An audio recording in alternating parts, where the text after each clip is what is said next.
Hey guys, what's up? My name is Mal. My pronouns are they, them, and I'm the founder of Proud Movement. If you don't know what Proud Movement is, you should definitely check it out. But it's an online fitness space for the queer and trans community and keen allies. Basically, for anyone who's getting gender affirming top surgery and needing a resource to turn to so that they feel less alone during this whole process. Before I say anything, I would so appreciate if you can like and subscribe to this channel so I can keep making educational content like this video. I started this platform because I went through the top surgery process back in March of 2022, and honestly, there was very few resources to turn to at the time, especially like movement resources. As someone who is very familiar and very educated in the movement side of things, I was very confused about what I should have been doing to prepare for top surgery. And then also when I was recovering during that initial period, I was so lost. I did not know what to do. And it was a very lonely experience. So the reason I've created Proud Movement is so that people have something to turn to during this process so that they feel way less alone and overall hopefully create a positive experience for them. If you'd like to learn more about Proud Movement, I'm going to take a bunch of information down below in the description, so feel free to check that out. I highly recommend doing it. I'm going to post access to a free ebook that you can get. I'm going to post my website and then also my app. Highly recommend investing in yourself pre and post-op. Trust me, it's going to go a long way. If you put in the work beforehand, your recovery process is going to be so much smoother than someone who did nothing. So I've had a lot of people message me recently about movement that they can do safely during the kind of initial post-op healing. Now, when I say initial post-op healing, I'm talking like before your surgeon clears you for physical activity. So typically this is anywhere from 0 weeks post-op to around the kind of 6 to 8 week mark. Depends on your surgeon when you get cleared, but typically it's around 6 to 8 weeks post-op that surgeons are like, okay, your incisions are healed and now you can start, gradually getting into physical activity. So this is a very fair question to ask because during this initial phase of healing, you can just feel so stiff because there's so little that you can do. And then also there's kind of that fear of like, oh, I don't want to mess anything up. And just like, there's a lot of guarding happening. And yeah, overall, people are experiencing a lot of like stiffness and tightness during this time. And then since they haven't been cleared for activity, they're like, can I do anything to make me feel a little bit better? And I'm going to say this short answer. Obviously, I'm not a doctor, so like don't quote me on this, but I've also worked with many folks post-op surgery. Basically, like, yes, the short answer is yes. You can do some light exercises during this initial phase of healing that can typically help with this stiffness and discomfort. Now, you don't want to go wild with this, okay? It's very important during this initial phase of healing that we actually allow our bodies to rest and to heal. These incisions that we have, they are healing, and it's really important that we give our body the time to allow them to heal. If we do too much too soon and return back to activity way too soon, recovery is going to take a lot longer than you want it to. Now, during this initial time, it's very important, as you probably know, you cannot lift your arms above your head, okay? And that's because we don't want to stretch the skin around the scars because our scars are healing. You also want to avoid reaching too far in front of you. If you're post-op, you probably know that. You probably don't even want to attempt that because, there is often a bit of like stretching and pulling sensations if we do a movement that doesn't feel very good. So a quick little recap before I show you any exercises today. Movement is not the enemy, but if you do too much too soon, that can really bite you in the butt. We do not want to overdo it during this initial phase of healing. We have to allow our bodies time to heal. I would say your best bet for any sort of like physical activity or just like mental clarity right now to keep the sanity alive is to go for, daily walks, 15, 20 minutes, maybe work your way up to potentially 30 minutes, but you just don't want to overdo it during this time, you guys. It's just so important to allow ourselves the time to heal. And I know it's frustrating. I totally am with you on that. That's why walks are probably your best option in terms of just keeping overall sanity, okay? So Daily walks, super great. You can totally do that as long as you're not overdoing it and as long as you're not like power walking, let's say like a nice chill walk.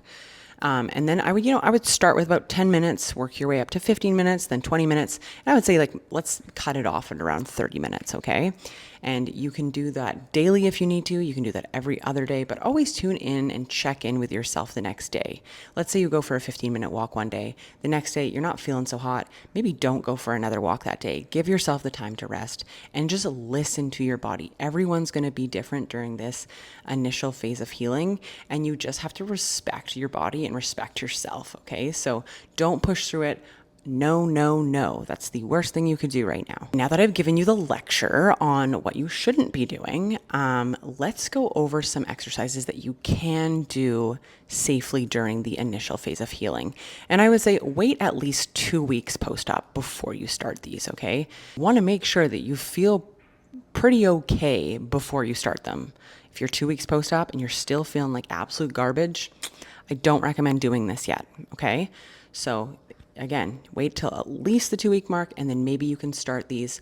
Always tune in with yourself though. If something feels off, don't push through that. Here we go. Let's go over these movements now. First exercise is nice and gentle. And we're just going to do some basic neck movements. Okay, so let's just follow along with me. The first thing we're going to do is we're going to tuck our chin down towards the sternum, just like this. Okay, and then very slowly we're going to roll our ear over to the shoulder, keeping our mouth closed, nice and slow. Okay, we're not rushing through this. And then keep that chin tucked. We're going to slowly roll it over to the other side. Good, so you should feel a nice stretch through kind of the upper traps, especially on that opposite side there. And just going nice and slow through this.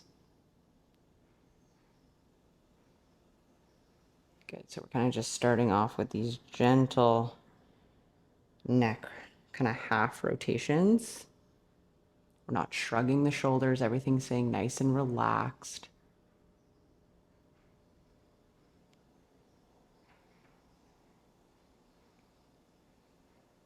Good, breathing through that, so we're not holding our breath.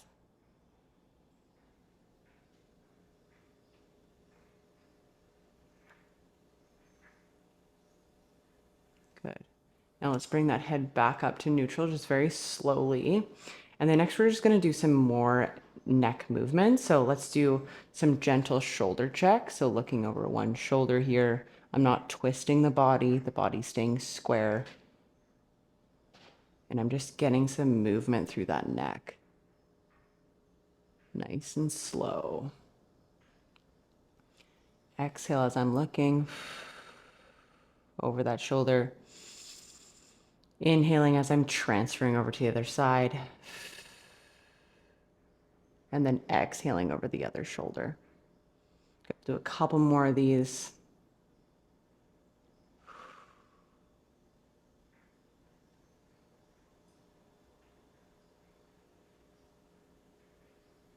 Good. And let's just take a rest there for a second. Okay, the last neck movement we're going to do is just looking up at the ceiling and then looking down. So we're going to look all the way up here, kind of tilting our head all the way back. Let's keep our mouth closed when we do this. Feeling a nice stretch through the fibers in the neck there. And then very slowly, let's bring it forward.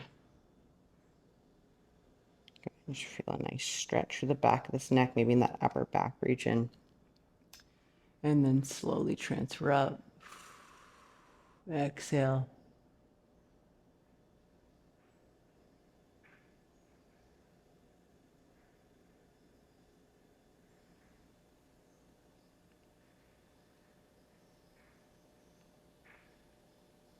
Good, never rushing through it. You might feel quite a bit of pulling through this kind of whole area because, if you have double incision top surgery, there's going to be, quite a bit of stretch feeling. So just don't overdo it and stay within like a comfortable range of motion for yourself. Now, I wouldn't exceed, more than 2 minutes of that kind of neck movement. So you can, set a timer for about 2 minutes and just kind of getting that neck moving in different directions. It feels pretty darn good, and it is a very safe movement to do in the early stages of recovery. The next movement we're going to do is just get those shoulders moving, because I can imagine they're feeling pretty tight at this point.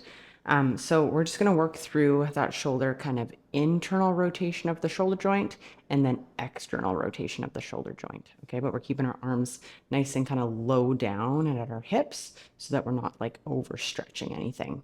Again, if anything feels off while you're doing this exercise, please refrain from doing it and maybe try again next week or the week after. Okay, always listening and tuning into your body is probably the most important thing during these sort of movements, especially this early in recovery. So next we're just going to take our arms and just slightly bring them off the hips. Okay, our arms are nice and relaxed and, you know, nice and straight. I know my arms don't really look straight, but this is as straight as they go. I've got some weird elbows and I definitely cannot hyperextend my elbows. So you're just going to stand nice and tall, head stays stacked over the body. We're kind of tucking the pelvis under us.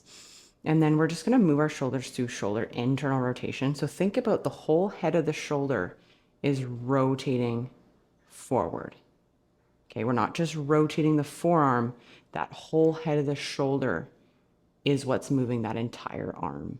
So we do both sides into shoulder internal rotation. And then we're going to do the same thing into shoulder external rotation. So the head of the shoulder is going to open that up just like so. So we're going to do that with both sides. So here we go. Shoulder comes into shoulder internal rotation. You might hear a few like snap, crackles, and pops. As long as you're not in pain, it's nothing to be concerned about. And then let's rotate it all the way back open. Again, that rotation shouldn't just be coming from the forearm at all. The head of that shoulder is what's going to move that entire arm. So just be really aware of that. We want to make sure that we're doing this correctly so we get max benefit from it. So you're just going nice and slow. We're standing tall. We're not kind of slouching forward. Obviously, like you will feel the need to slouch a little bit just because you are post-op and that's normal. But like obviously do the best you can to remind yourself to like sit tall as best as you can.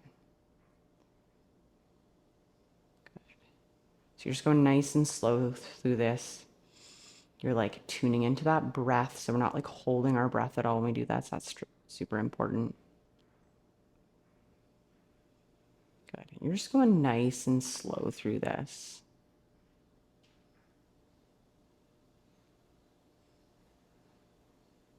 Good. You might find that over time that movement and that range of motion is improving a little bit. It's a great sign. We're doing some gentle mobility work.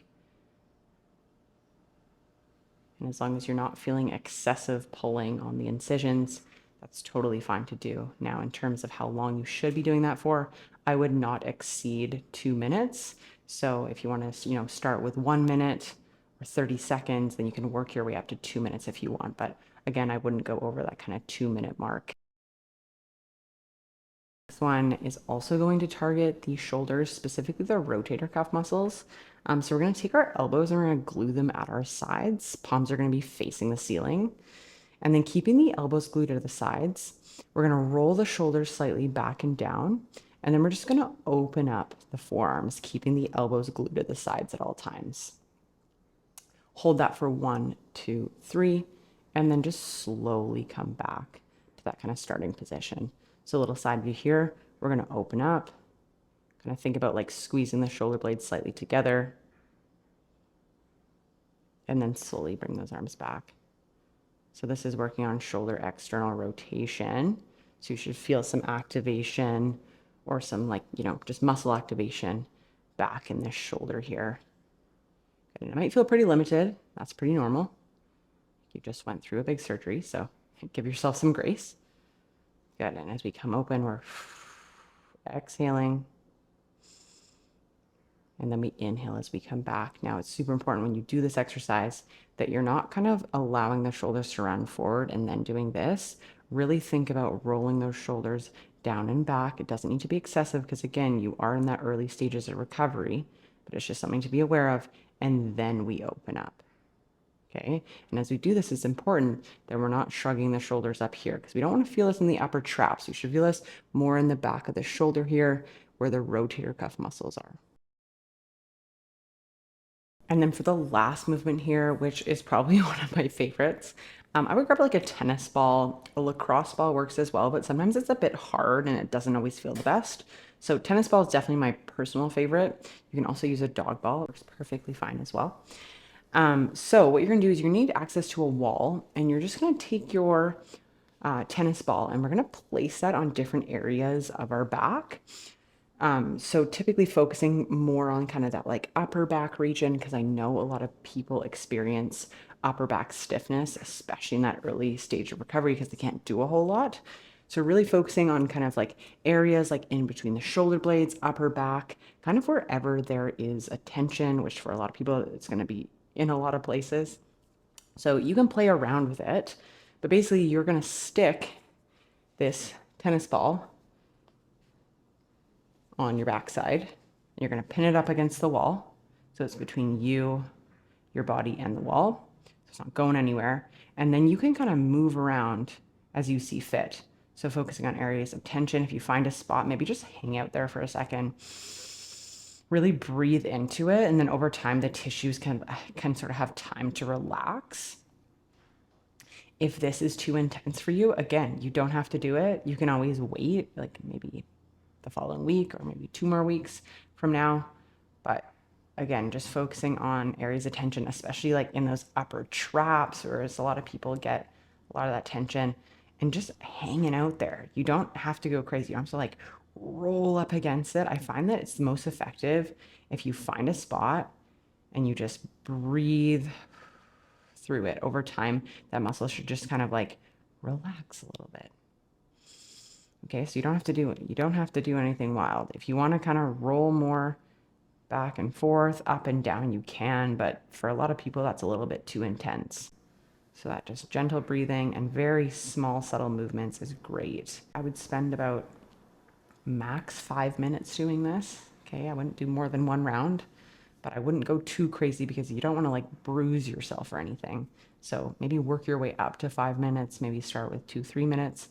And then over the weeks, as you can kind of check in and see how things feel and how your body responds, then you could maybe work your way up to 5 minutes. Okay, so love that soft tissue work. Feels pretty good, especially for that upper back stiffness that a lot of people reach out to me about. If you feel like you've learned something in today's video, I would so appreciate if you can like and subscribe to this channel. The more we can build this community together, the more I can keep making these educational videos for you guys. So before I leave today, it's important that you know that I have a post-op surgery mobility course that you can start once your surgeon clears you for all activity. That program is called Heal and Restore. It's a 60-day mobility course designed for folks who are post-op to get you back into the activities you love pain-free. It was made with a lot of tender love and care, and I would love if you could check that out. I also have a free ebook that you should definitely check out. It's tagged in the description below. Thank you so much for watching this video. I hope you have a wonderful day.